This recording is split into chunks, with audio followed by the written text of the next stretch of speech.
Hey guys, so I've been complaining about the TFT scene now for about the last year, so I decided to make a video of my top 20 complaints about TFT Worlds. Okay, so my first complaint is that some regions can't even qualify depending on where you live. If you live in like Vietnam or the Greener servers, you can't even qualify for the tournament no matter how good you are. I know players like H2 who's probably a top 10 player in NA, but he can't even qualify because he isn't a resident in NA or any other region that can qualify. Okay, so my second complaint is that out of a 6-month set, your entire competitive season is literally just 2 days and that's it. No other patch matters, no other games you play that set matters, and if you low roll one day, you're out and you literally just need to wait until the next set. My third complaint is about the Oce Qualifiers. So only about 22 out of 30 people even showed up to the event. Some lobbies end up having 3 to 5 people, and the rest would just be filled with people from normals. Because people were dropping out mid-tourney, and the tourney organizers have never even seen a TFT event before. My fourth complaint is about the Euw Qualifiers. So they had like really long breaks in between some games because they couldn't do like tiebreakers for seeding during the games.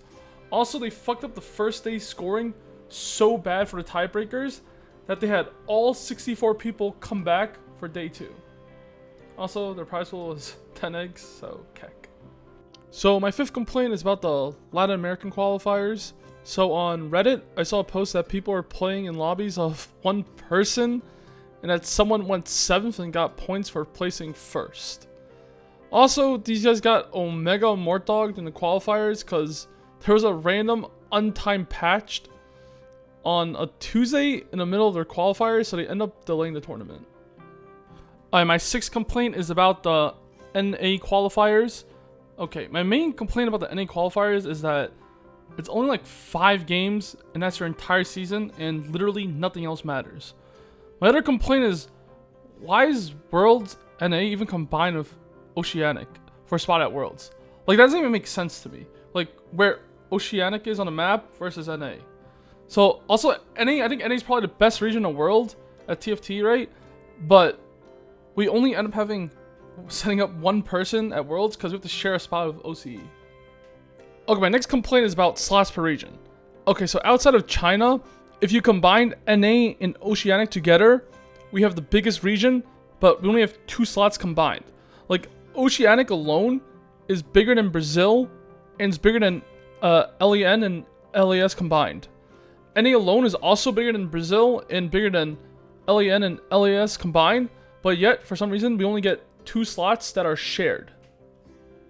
Alright, so my 8th complaint is about background checks. Alright, so after all these region limiting things they don't even have background checks. In the NA qualifier and in the C9 tourney, there's some people still that I don't even know if they're a resident in NA. Like, people in the C9 tourney stream on Huya sometimes, and they didn't even care about their ladder snapshots, making me think that they might not be from NA. Also, in the NA qualifiers, there's still some people I don't know if 100% they're from NA just because they didn't do background checks. I even asked Socks after he qualified for Worlds if they ever background checked him, and he said no.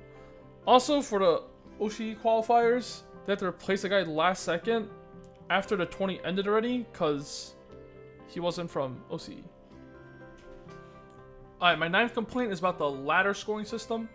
Honestly, I don't even know why they're giving points to 300 people in the first place, but I also don't understand why rank 1 and rank 10 get the same points, and rank 11 and rank 25 get the same points, when the skill difference between those ranks are usually pretty big. And it also makes like everyone sit on the ladder. Alright, my 10th complaint is about screenshots in Google Docs. So pretty much we've never actually gotten an accurate Google Doc or final Google Doc of screenshots.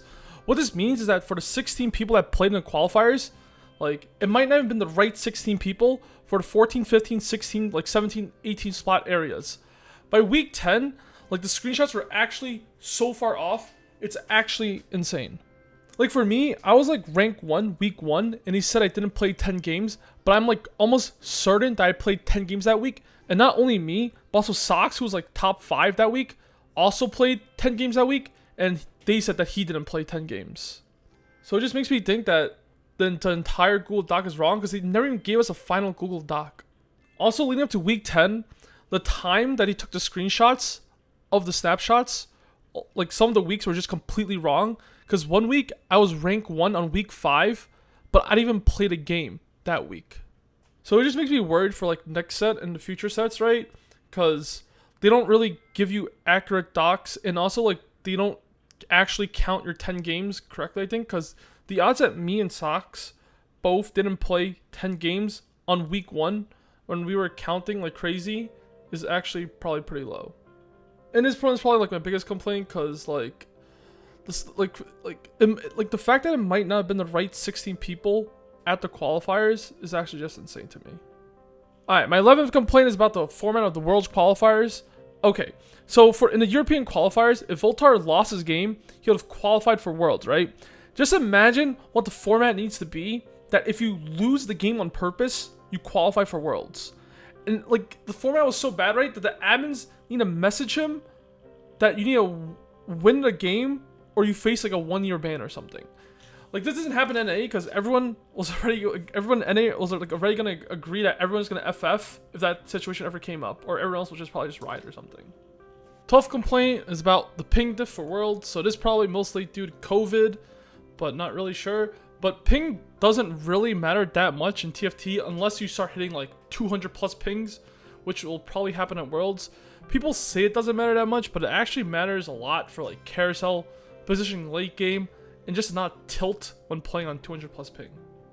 So my 13th complaint is about the prize pool for TFT Worlds, but this is mostly due to format. So you guys think 200,000 might sound like a lot, but in terms of like EV, it's actually kind of low, because let's say Worlds, right, it's 200,000 and there's 16 players. That means the average EV of a person playing at Worlds is $2,500. But you have to qualify for that tournament, and let's say you're like one of the best, like let's say you're like one of the best players in the Worlds, and you're like either Salvi or Desky, right? And alright, so then you have to play in the 64 out of 3 qualifiers, so then you gotta divide that by 64 and multiply it by 3 because 3 people qualify, which gives you $585, and that's if you're the average player. But since the formats of the tournaments are so bad and so little games played, like the EV you get is probably around like $1,000.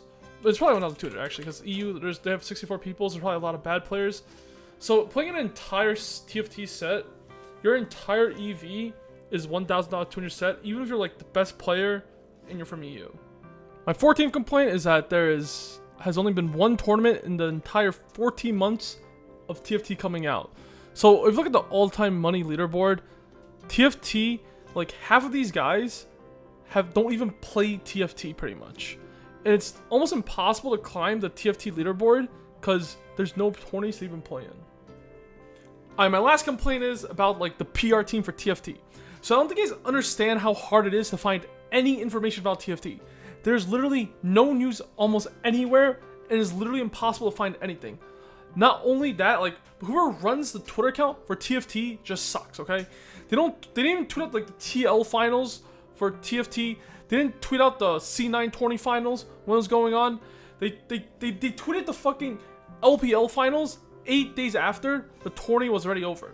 They tweeted the LPL finals like it already ended, like, and they retweeted it 8 days later. They also don't mention a single thing about like the Euw Qualifiers finals when that was going on. They also never make a statement about like how bad something is. Like let's say like the Oce Qualifier happers, only 20 people show up. They don't say anything, or any other tournaments. Like the main reason why it's so hard to find any information about TFT, because whoever the PR team is for TFT is like literally just trolling, I feel like. But yeah, thanks for watching my video of complaints. Nick said it'll be better probably, because it can't really get worse. And yeah.